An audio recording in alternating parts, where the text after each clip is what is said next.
Tower Hill, July 28, 1540. The executioner raises his axe above Thomas Cromwell's neck. The most powerful man in England after the king himself, now kneeling in the mud where common criminals meet their end. 4 years earlier, this same executioner's blade had fallen on another neck. And Boleyn, Queen of England, the woman Thomas Cromwell had systematically destroyed. Cromwell orchestrated her downfall with ruthless precision. Manufactured evidence, tortured confessions, rigged trials. He was brilliant. He was thorough. He was absolutely certain of his victory. He never realized that every method he used to kill a queen would return to claim his own life.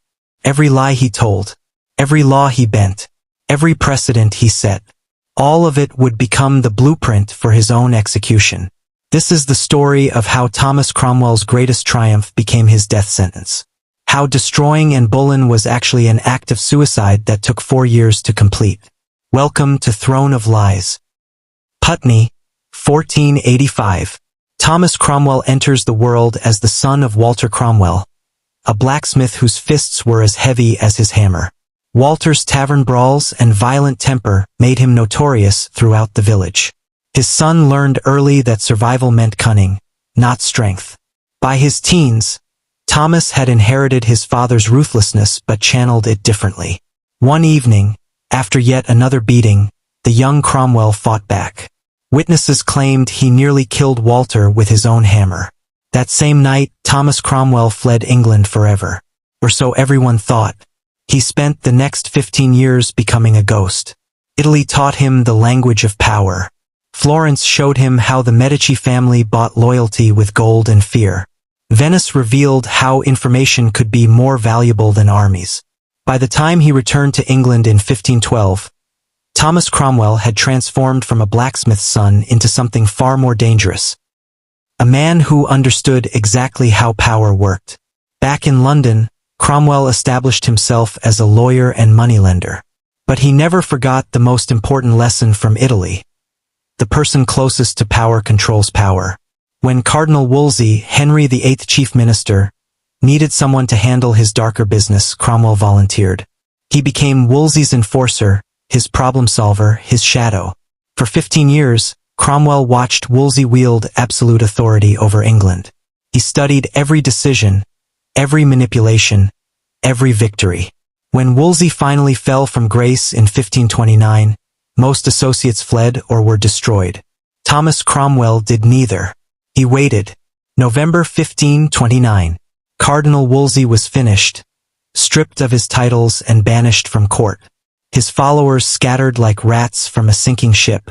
Everyone except Thomas Cromwell, who walked straight into the lion's den. While others abandoned Wolsey, Cromwell defended him in Parliament.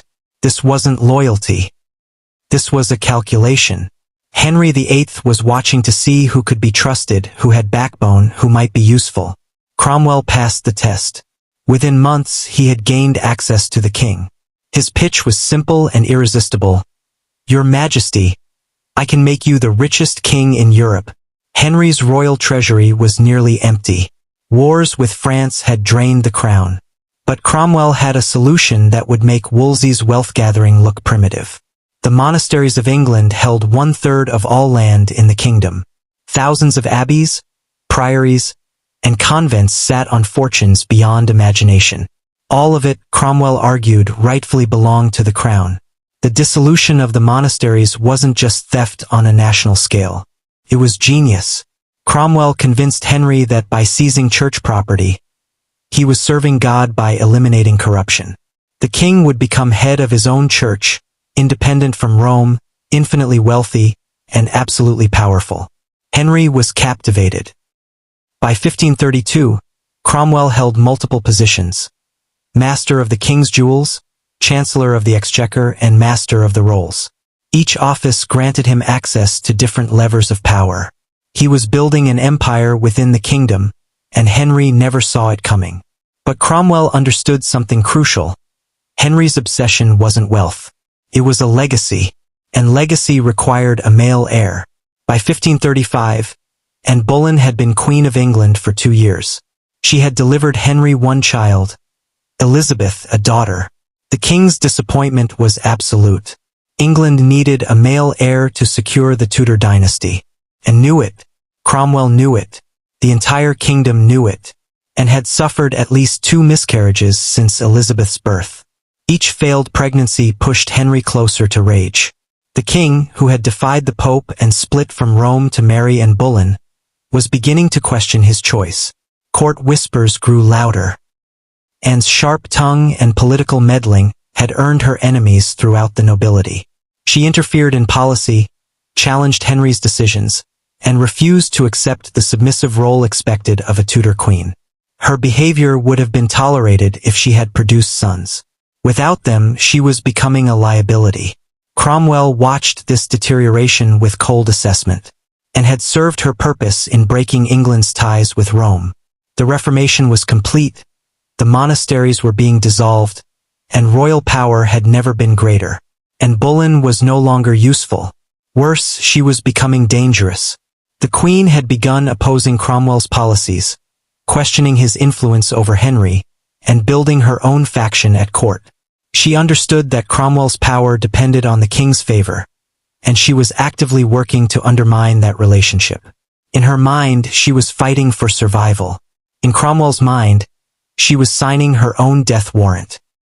By December 1535, after Anne's latest miscarriage, Cromwell reached his conclusion. The Queen had to go. The question wasn't whether to destroy her, but how. Henry would never simply divorce Anne as he had Catherine of Aragon. That would admit his second marriage was another mistake. No, this would require something more permanent, more final. Thomas Cromwell began planning the perfect murder. A murder disguised as justice. If you're as shocked as I am by how power corrupts absolutely, hit that subscribe button.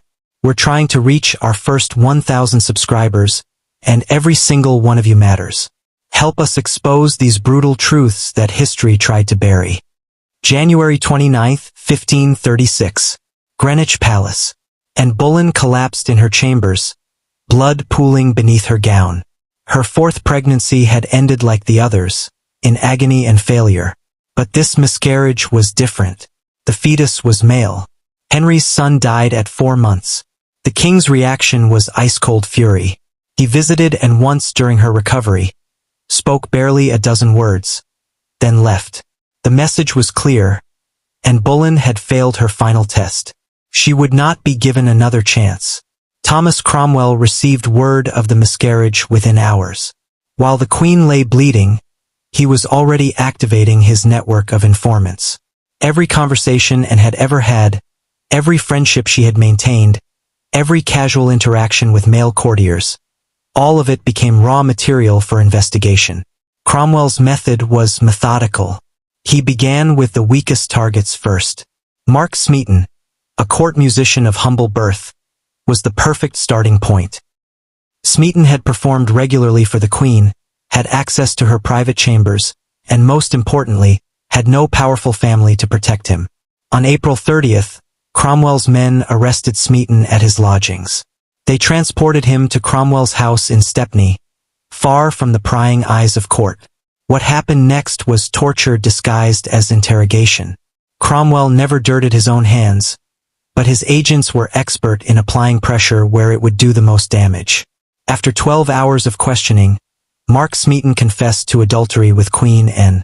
The confession was everything Cromwell needed. Detailed, damning, and completely false. Smeaton later recanted, claiming he had been tortured into lying, but by then it was too late. The machinery of destruction was already in motion. Cromwell understood that one confession wouldn't be enough to destroy a queen. He needed a conspiracy, a web of guilt that would make Anne's destruction seem not just justified, but necessary. The court was full of ambitious young men who had flirted with and danced with her, or simply been seen in her company. All of them were about to become traitors. May 1st, 1536. While Mark Smeaton sat in chains, Cromwell expanded his net. Henry Norris, groom of the stool and one of Henry's closest friends, was arrested during a May Day tournament. William Brereton, a wealthy courtier from Wales, was seized at his estates. Francis Weston, barely 25 and recently married, was taken from his home in the middle of the night. The charges were identical: adultery with Queen Anne Boleyn. The evidence was non-existent. The timeline was impossible. According to Cromwell's accusations, Anne had conducted simultaneous affairs with multiple men across different locations, sometimes while heavily pregnant, sometimes while under constant supervision by her ladies-in-waiting.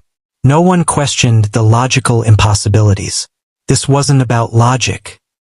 This was about removing obstacles to Henry's desires. Each accused man represented a different threat. Norris had too much influence over the king, Brereton controlled too much wealth in Wales, and Weston was too popular among the younger courtiers. Their alleged affairs with Anne were convenient excuses for their destruction. But Cromwell saved his masterstroke for last. On May 2nd, he ordered the arrest of George Boleyn, Anne's own brother and Viscount Rochford. The charge: incest with his sister, the Queen of England. The accusation was monstrous even by Tudor standards. Brother and sister committing adultery that was both treasonous and unholy. George's wife, Jane Parker, provided Cromwell with the crucial testimony. Whether through malice, fear, or coercion, she claimed to have witnessed inappropriate intimacy between the siblings. The legal framework was Cromwell's genius. Under English law, adultery by a queen was treason because it threatened the royal bloodline. If Anne's children weren't Henry's legitimate heirs, then the succession itself was corrupted. Cromwell transformed sexual misconduct into an attack on the crown, making Anne's execution not just permissible, but patriotic. Within 48 hours, Cromwell had constructed an entire conspiracy from nothing. 5 men were accused of adultery with the queen, including her own brother.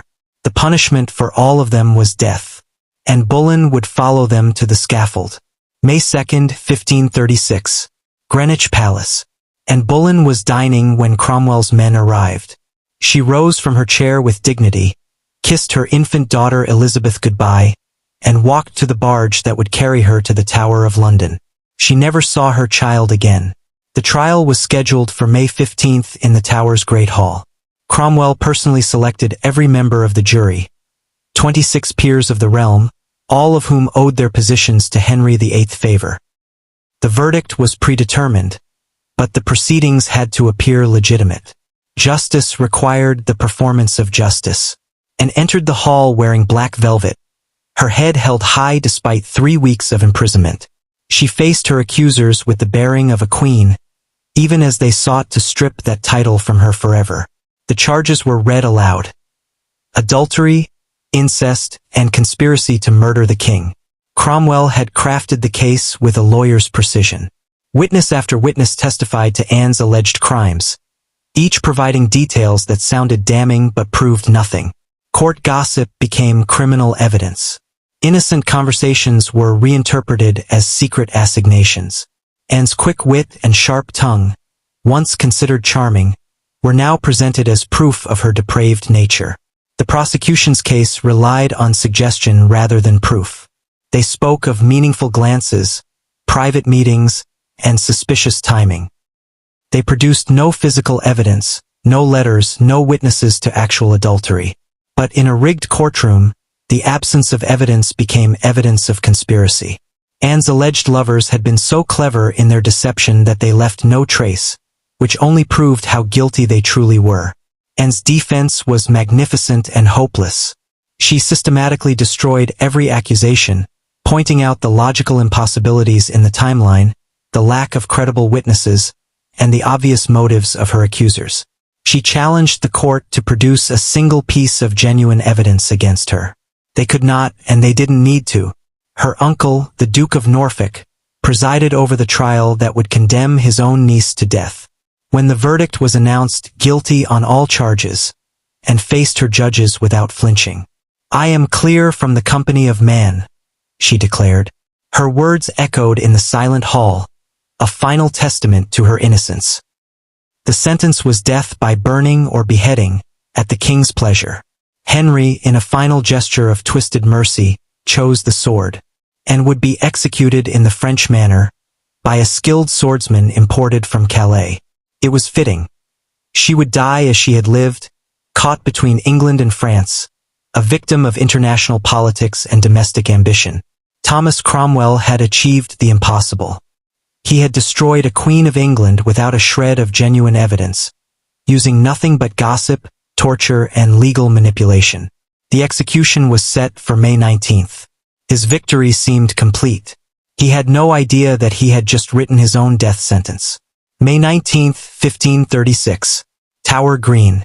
Anne Boleyn knelt on the scaffold, blindfolded, hands bound. The French swordsman raised his blade. With one swift stroke, the Queen of England became a corpse. The crowd watched in silence as her head rolled across the wooden platform. Thomas Cromwell stood among the witnesses, watching his masterpiece reach its conclusion. He had done what many thought impossible. Destroyed a crowned queen without a single piece of legitimate evidence. His methods had been flawless, his execution perfect. What he failed to recognize was that he had just created the template for his own destruction. The Anne Boleyn case established precedents that would outlive both victim and architect. Cromwell had proven that accusations alone could topple the highest-ranking nobles in England. Physical evidence was unnecessary. Witness testimony could be manufactured. Torture was an acceptable method of obtaining confessions. Legal proceedings were merely theatrical performances to legitimize predetermined outcomes. Most dangerously, Cromwell had demonstrated that proximity to the king offered no protection. Anne Boleyn had shared Henry's bed, borne his child, and worn the crown of England. If she could be destroyed based on rumors and forced confessions, then no one was safe. Not the nobility, not the clergy, not even Thomas Cromwell himself. The new legal framework was revolutionary in its brutality. Under the old system, accusations required substantial proof before trials could proceed. Cromwell had inverted this entirely. Now, the accusation itself became proof of guilt. The defendant's task was not to be judged by evidence, but to prove innocence against inherently unprovable charges. Henry VIII absorbed these lessons with enthusiasm. The king had discovered that he could dispose of anyone who displeased him simply by ordering investigations into their loyalty. Cromwell had given him unlimited power over life and death, disguised as justice. Henry would use this gift again and again, never realizing that its creator was not immune to its effects. Cromwell basked in his triumph, completely blind to the trap he had set for himself. He had taught Henry that wives were disposable when they failed to provide what he needed. He had established that ministers, no matter how powerful, served at the king's pleasure and could be removed when they became inconvenient. Most fatally, he had created a system where Henry's displeasure was the only evidence needed for a death sentence. May 30th, 1536. Hampton Court Palace. 11 days after Anne Boleyn's execution, Henry VIII married Jane Seymour in a private ceremony. Cromwell had orchestrated this union as carefully as he had destroyed the previous one. Jane was everything and was not. Submissive, quiet, from an established English family with no foreign complications. The Seymour marriage represented Cromwell's political genius at its peak. He had aligned himself with Jane's brothers, Edward and Thomas Seymour, creating a powerful faction that would dominate the court for years. Jane's family owed their elevation entirely to Cromwell's machinations, ensuring their loyalty to his regime. For 15 months, everything proceeded according to Cromwell's design. Jane played the perfect queen, never challenging Henry's authority, never interfering in politics, focusing entirely on her primary duty, producing a male heir. When she became pregnant in early 1537, Cromwell's position seemed unshakable.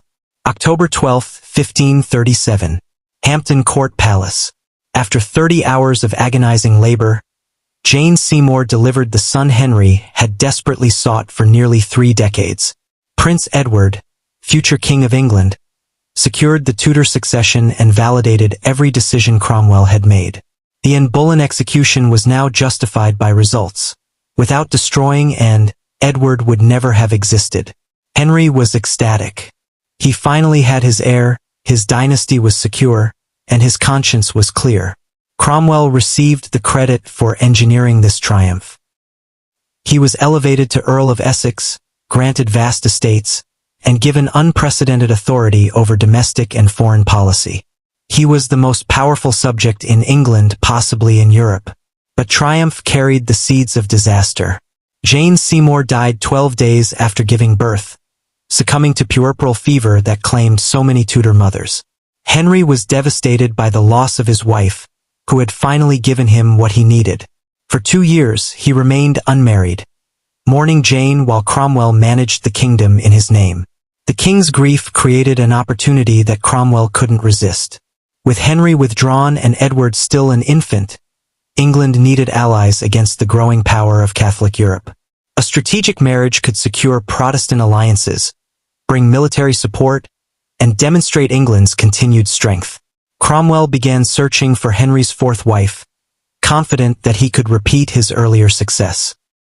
He was walking into the trap he had built for Anne Boleyn. The irony of what's coming next will blow your mind. But first, please subscribe to Throne of Lies. We're fighting to hit 1,000 subscribers to bring you more shocking historical truths.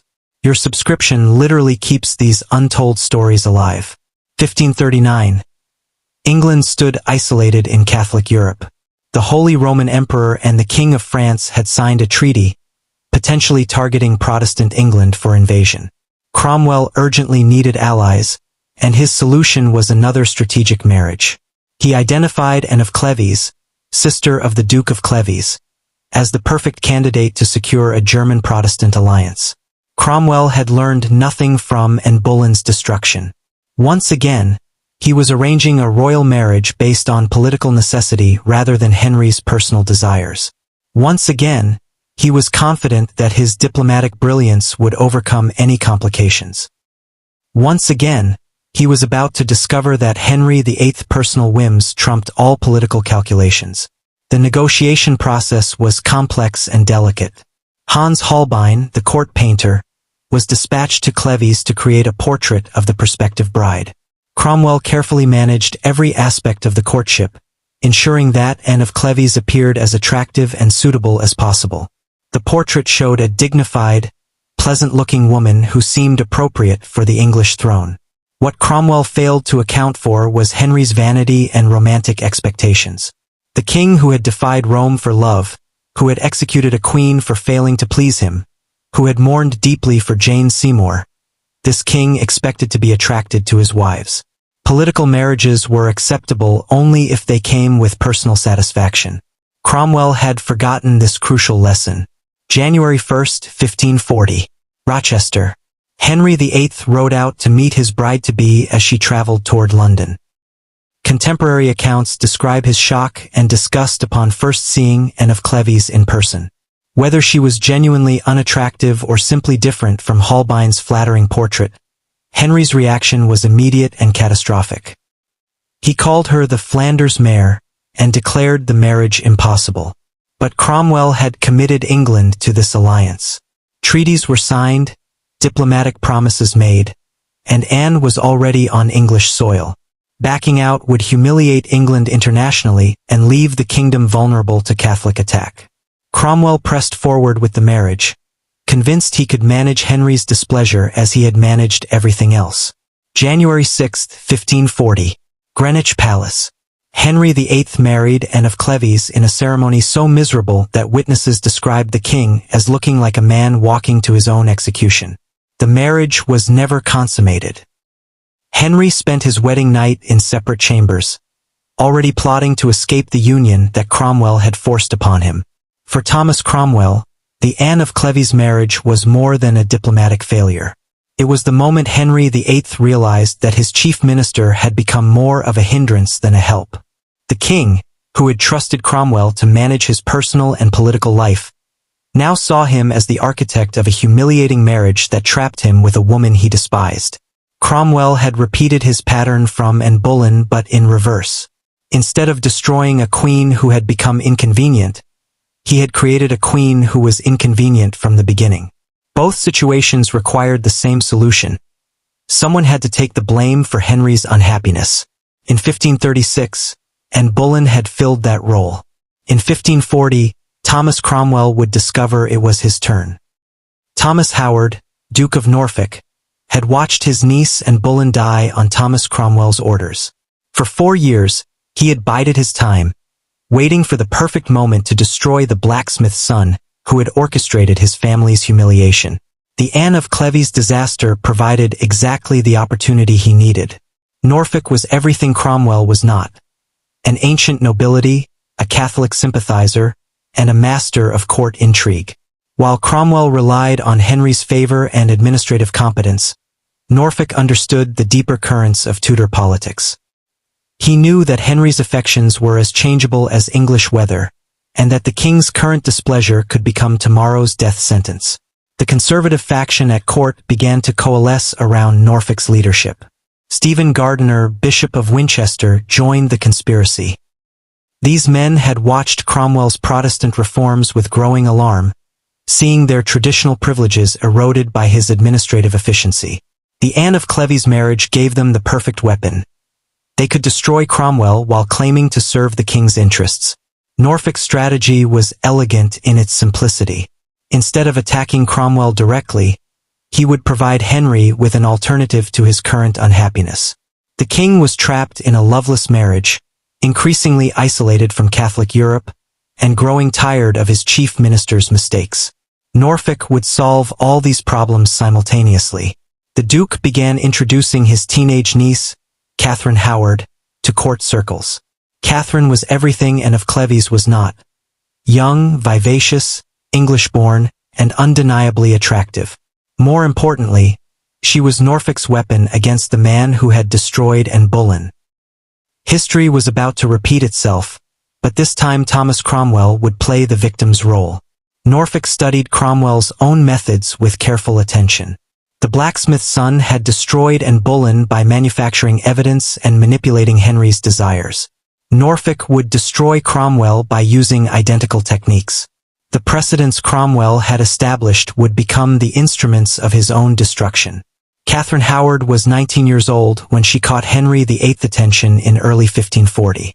She possessed everything the king found irresistible: youth, beauty, and an apparent innocence that made his 50-year-old heart race like a teenager's. What Henry didn't know was that Catherine's presence at court was no accident. Her uncle Norfolk had positioned her precisely where the king would notice her. The seduction campaign was executed with military precision. Catherine appeared at exactly the right court functions, wore exactly the right clothing, and said exactly the right words to capture Henry's interest.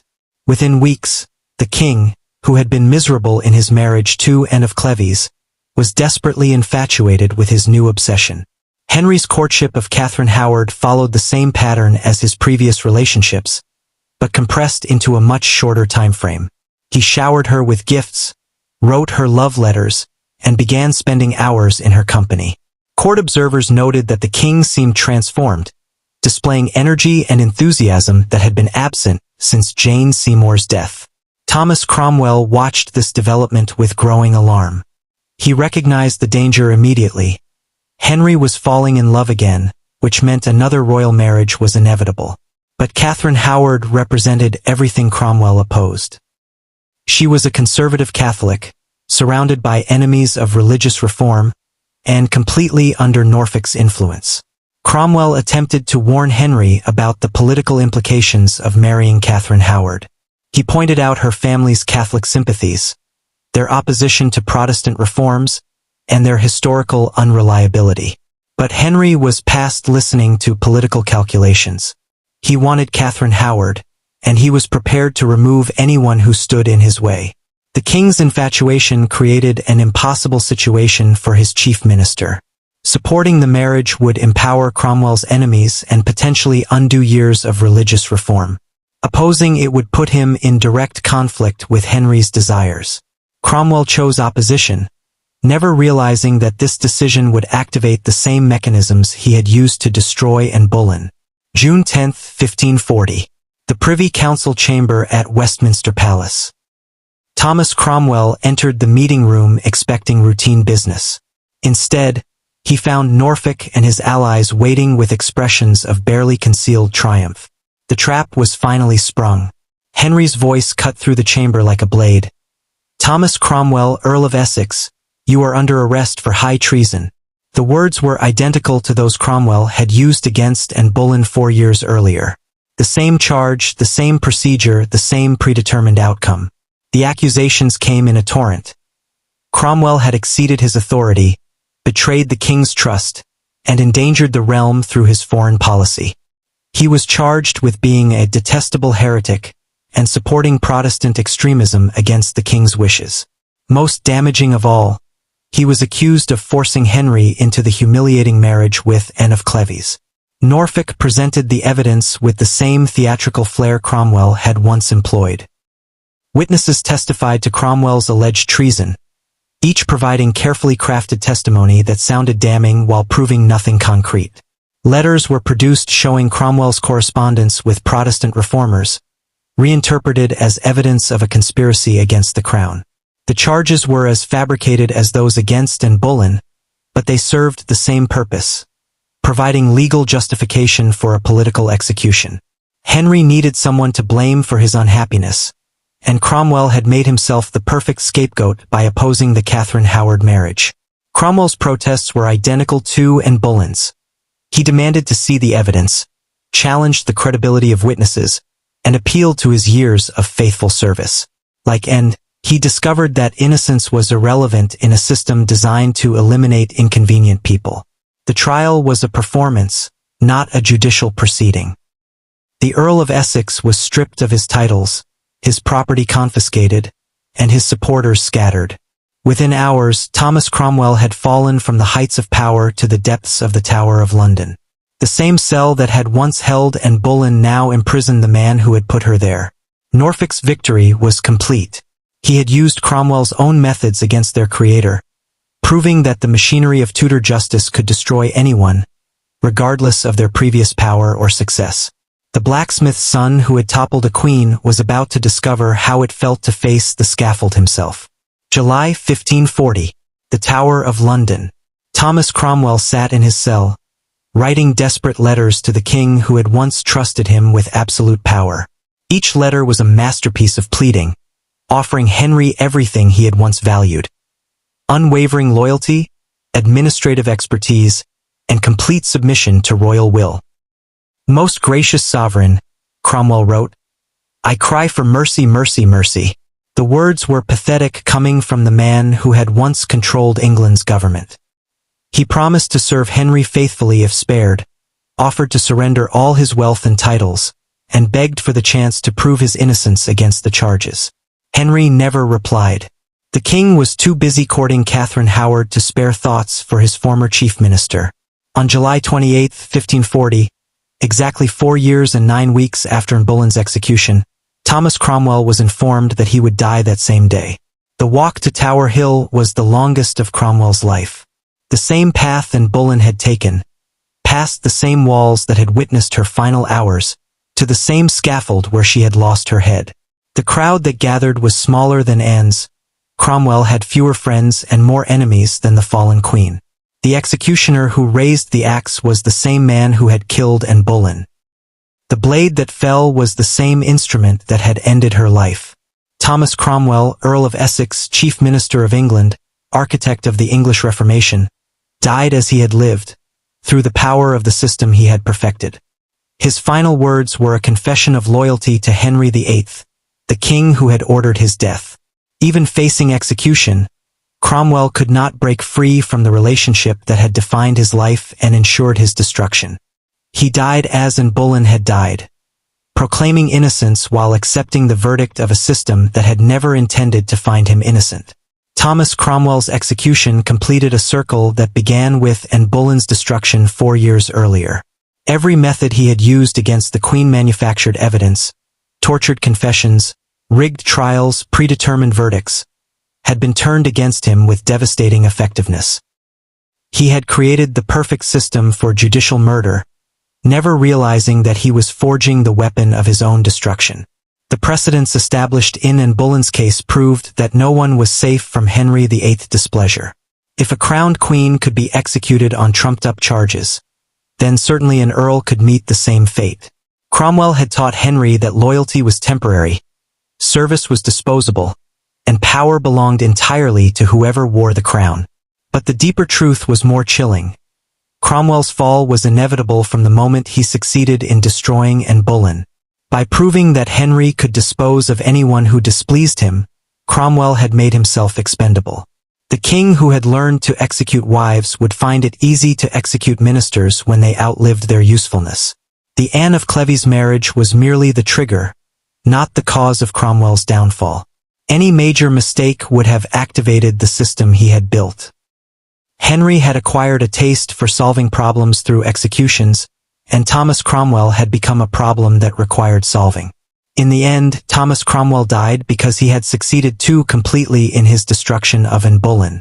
He had created a precedent that made his own execution not just possible but inevitable.